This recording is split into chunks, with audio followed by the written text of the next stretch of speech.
Hello दोस्तों, सभी को राधे राधे, नमस्ते, प्रणाम। और बताइए सब लोग कैसे हैं। उम्मीद करती हूँ सब लोग स्वस्थ होंगे, मस्त होंगे, अच्छे होंगे। जो हमारे चैनल में नए हों वो लाइक सब्सक्राइब ज़रूर करें और ज़्यादा से ज़्यादा सपोर्ट बनाए रखें, वीडियो को आगे बढ़ाएं। देखिए, एक सुहाग गीत है, अच्छा लगेगा तो लाइक कमेंट शेयर ज़रूर करिएगा। बाबा कमाने नगरिया जुआ खेलला की हमारा के हरी गईलना।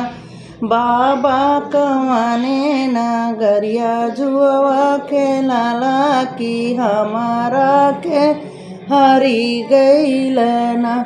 बेटी पूर्व नगरिया जुआ खेलली की तोहरा के हरी गईली न।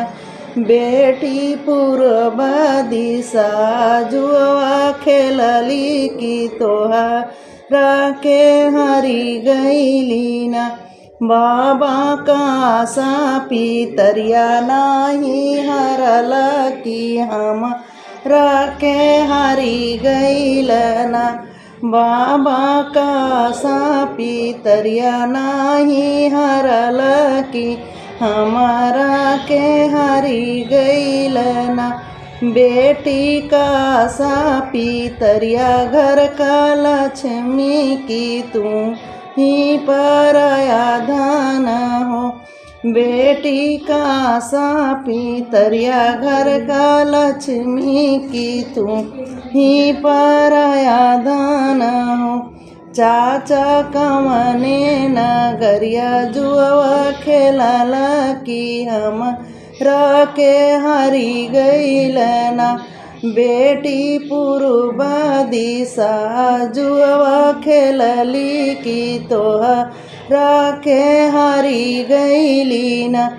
चाचा गैया भैंसिया नाही हरल की हमरा के हरी गईलना।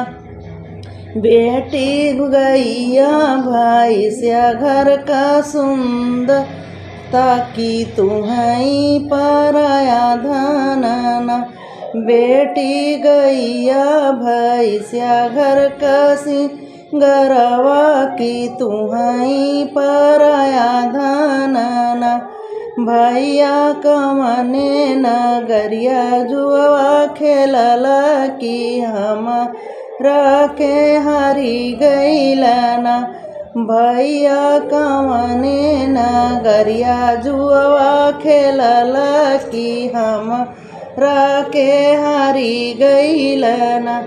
बहिनी पूर्व दिशा जुआ खेलली की तोहरा के हरी गईली न। भैया घरवा दुअरवा नाही हरल की हमारा के हरी गईलना। बहिनी घरवा दुअरवा घर का सिंगरवा की तोहाई पराया धनना। बहिनी घरवा दुअरवा हमने का सिंगरवा की तुम्हाई पराया धनना। बाबा कमने नगरिया जुआ खेलला की हमारा के हरी गईलना। अपने YouTube चैनल में सभी को तहे दिल से धन्यवाद करती हूँ। सभी को राधे राधे।